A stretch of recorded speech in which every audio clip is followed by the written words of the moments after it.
আমি চলে এসেছি এখন বেলেঘাটা মেট্রো স্টেশনে।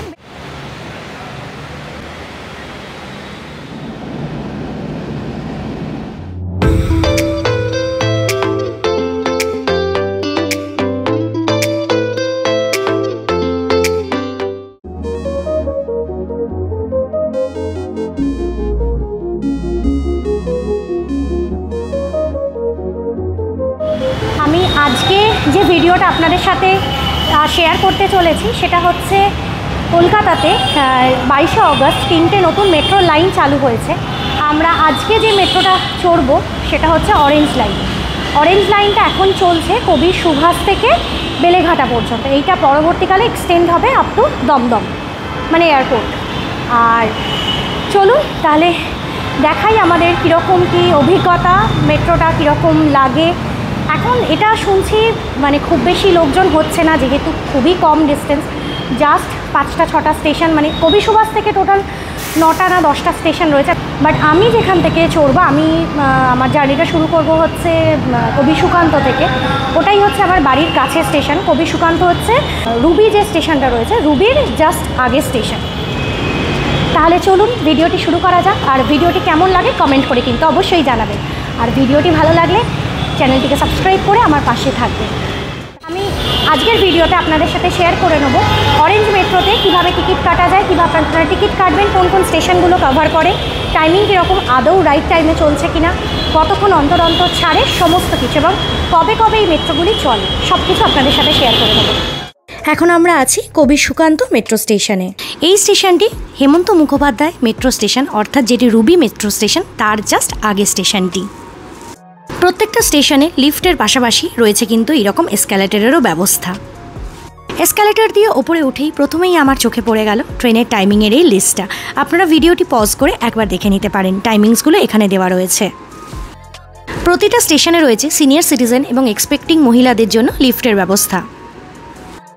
এসক্যালেটর দিয়ে ওপরে ওঠার পরেই পড়বে এই সংযোগকারী ব্রিজটা এবং আমরা পৌঁছে যাব টিকিট কাউন্টারের কাছে। এখান থেকে রাস্তার ভিউটা কিন্তু দারুণ লাগছে দেখতে। কবি সুকান্ত মেট্রো স্টেশনে ঢুকেই বাঁদিকে হচ্ছে প্ল্যাটফর্ম এবং ডান দিকে হচ্ছে টিকিট কাউন্টার। এখন আমরা চলে এসেছি টিকিট কাটার জন্যে। ভেন্ডিং মেশিনে টিকিটটা আমি কিভাবে কাটলাম সেটা একবার আপনাদেরকে দেখিয়ে দিই। শুরুতেই স্ক্রিনে থাকে 3খানা option, buy new card, buy token আর হচ্ছে রিচার্জ কার্ড। আমরা বাই টোকেন করে নেব। তারপর এরকম স্টেশনের নামের ইনিশিয়ালগুলো থাকে। যেহেতু আমি বেলেঘাটা যাব, আমি বিটাকে প্রেস করতে দুটো অপশান এলো, বরুণ সেনগুপ্ত, বেলেঘাটা। আমি বেলেঘাটাটাতে ক্লিক করলাম। আমার টিকিট পড়েছে 20 টাকা। এই পেমেন্টটা ক্যাশেও করা যায়, ইউপিআইয়েও করা যায়। আমি ইউপিআইয়ে টিকিট কেটে নিলাম, সাথে সাথেই টোকেন বেরিয়ে এলো। ভেন্ডিং মেশিনে টিকিট কাটার জন্য রেলের একজন কর্মচারী এই ভেন্ডিং মেশিনের পাশেই থাকেন। উনি কিন্তু খুব সুন্দরভাবে গাইড করে দেন কিভাবে টিকিট কাটতে হবে। টোকেন হাতে নিয়ে এইবার আমরা চলে যাব ব্যাগটাকে স্ক্যান করাবার জন্য। ব্যাগটিকে স্ক্যান করে টোকেনটা দেখিয়ে এইবার আমরা প্ল্যাটফর্মের দিকে চলে যাব। বেলেঘাটা দিকে যাবার ট্রেনের টাইম হচ্ছে 11টা 28 এবং কবি সুভাষের দিকে 11টা 33। আমার হাতে এখনও বেশ কিছুটা সময় আছে, ঘড়ি বলছে এখন 11টা 15। এইখানে এখনও এসক্যালেটর বসেনি, কিন্তু কবি সুভাষের দিকে যেতে গেলে প্ল্যাটফর্মে ওঠার জন্য কিন্তু রয়েছে এসক্যালেটর। টিকিট কেটে এইবার আমরা চলে এসেছি ট্রেনের জন্য অপেক্ষারত। এখন শনি এবং রবিবার বাদ দিয়ে প্রত্যেক দিন সকাল 8টা থেকে মেট্রো চলা শুরু হয় এবং লাস্ট ট্রেনের টাইমিংটি হলো সন্ধেবেলা 8টা 5।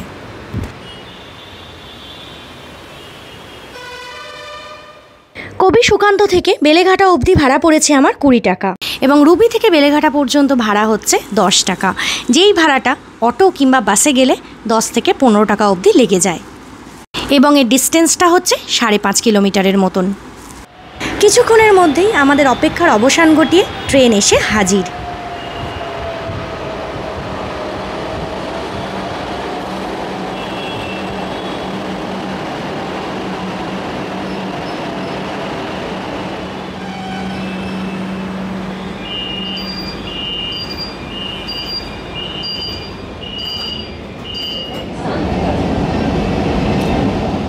ট্রেনে উঠে সেটেল হয়ে বসতে বসতে চোখের পলকেই আমি পৌঁছে গেলাম হেমন্ত মুখোপাধ্যায় স্টেশনে, অর্থাৎ যেটি রুবিতে অবস্থিত।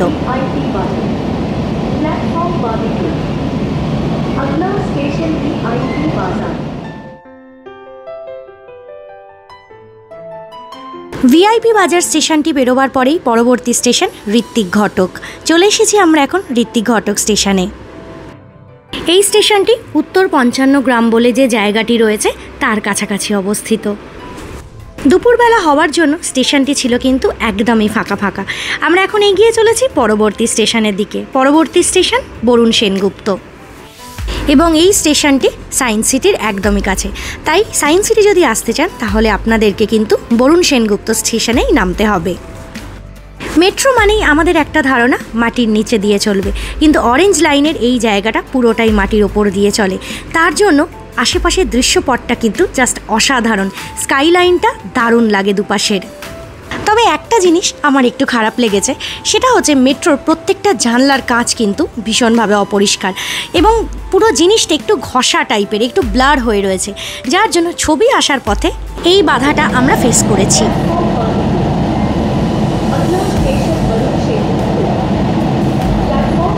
সামনেই আসছে বরুণ সেনগুপ্ত স্টেশনটি।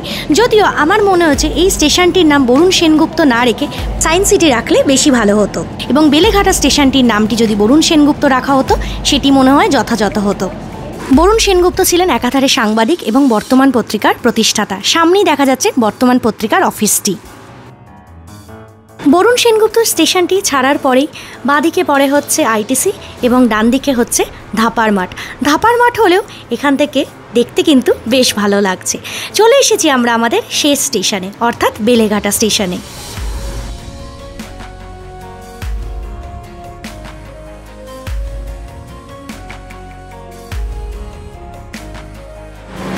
আমরা এখন চলে এসেছি বেলেঘাটা স্টেশনে।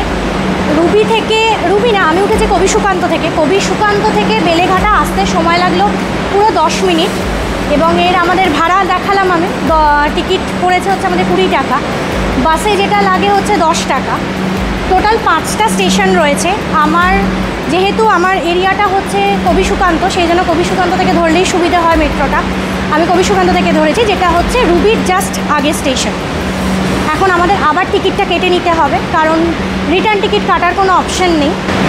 আমি আরেকবার টিকিটটা কেটে নেব, নিয়ে এই ট্রেনটাতেই ফেরা যায়। এই ট্রেনটাই আবার ব্যাক করবে, কিন্তু এই ট্রেনটাতে ব্যাক করব না। আমার যেহেতু টিকিট কাটা নেই, টিকিট কাটতে হবে। হাতে আমাদের 25 মিনিট সময় আছে। এখন আমি চলে এসেছি বেলেঘাটা স্টেশনে টিকিট কাউন্টারে। এখান থেকে টিকিটটা কেটে নেব। বেলেঘাটা মেট্রো স্টেশনের বাইরেটাতে একটু এলাম, কারণ আমাদের হাতে এখনও 25 মিনিট সময় আছে। টিকিটটা কেটে নিয়েছি। টিকিটটা কেটে নিয়ে আবার 25 মিনিট পর যেহেতু ট্রেন, তো ভাবলাম বাইরেটা যদি দেখা যায়, তো সেই জন্য চলে এসেছি বাইরেটাতে। তবে একটা জিনিস আমার মনে হয়েছে, যে স্টেশনের নামগুলো যে বিভিন্ন বিখ্যাত মনীষীদের নামে বা জনপ্রিয় ব্যক্তিত্বদের নামে করা হয়েছে, তার সাথে যদি জায়গাগুলির নামও অ্যাডিশন করা যেত, মানে যেমন ধরুন সায়েন্স সিটি এরিয়াটির স্টেশনটির নাম হচ্ছে বরুণ সেনগুপ্ত, তার সাথে যদি বলে দেওয়া হতো যে এটা সায়েন্স সিটি লোকেশনের জন্য, সেটা হলে মনে হয় সবার আরও একটু সুবিধা হতো।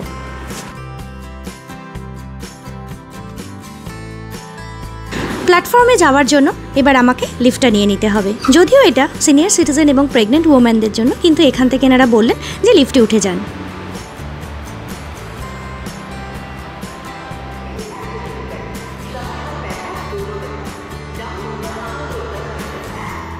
প্ল্যাটফর্মে তো চলে এলাম।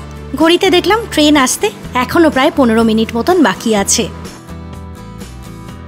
বর্তমানে এই রুটটিতে সেই রকম ভিড় হচ্ছে না, হয়তো লোকসানেই রান করবে, কিন্তু যখনই এটি দমদম কিংবা সেক্টর 5-এর সাথে জুড়ে যাবে তখনই কিন্তু এখানে ভিড় অবশ্যই বাড়বে।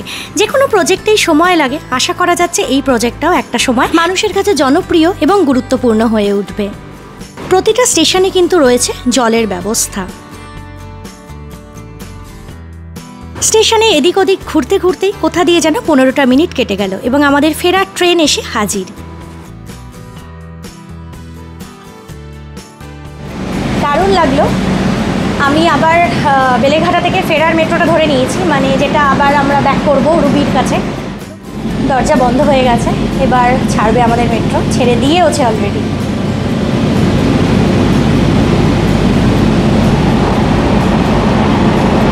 দেখা যাক বেলেঘাটা থেকে যেতে কতক্ষণ লাগে। ঘড়িতে এখন 12টা 10।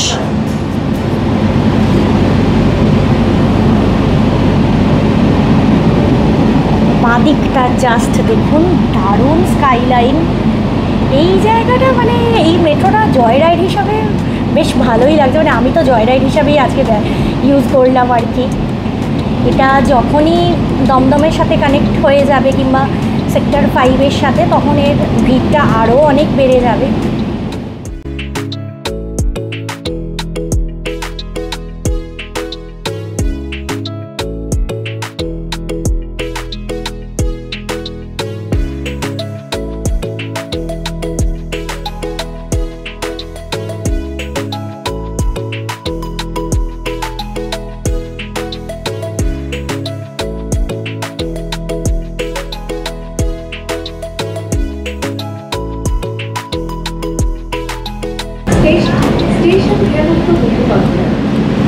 এখন ঘড়িতে বলছে 12:19।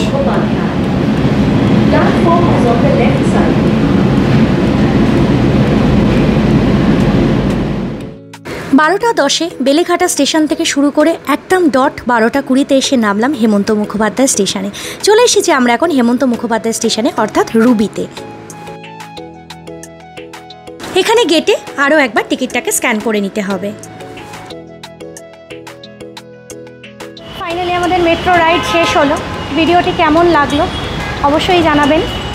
মেট্রোতে জিনিসপত্র পরিবহনের কিছু নিয়মাবলী এখানে দেখলাম সুন্দরভাবে দেওয়া রয়েছে, চাইলে ভিডিওটি পজ করে একবার দেখে নিতে পারেন। আমাদের কলকাতা এমনিই সুন্দর, আর এই মেট্রো কলকাতার সৌন্দর্যকে আরও বাড়িয়ে তুলেছে। যাই হোক, আজকের ভিডিওটিকে এখানেই শেষ করছি। খুব শিগগিরই ফিরে আসছি নতুন ভিডিও নিয়ে। সবাই ভালো থাকবেন।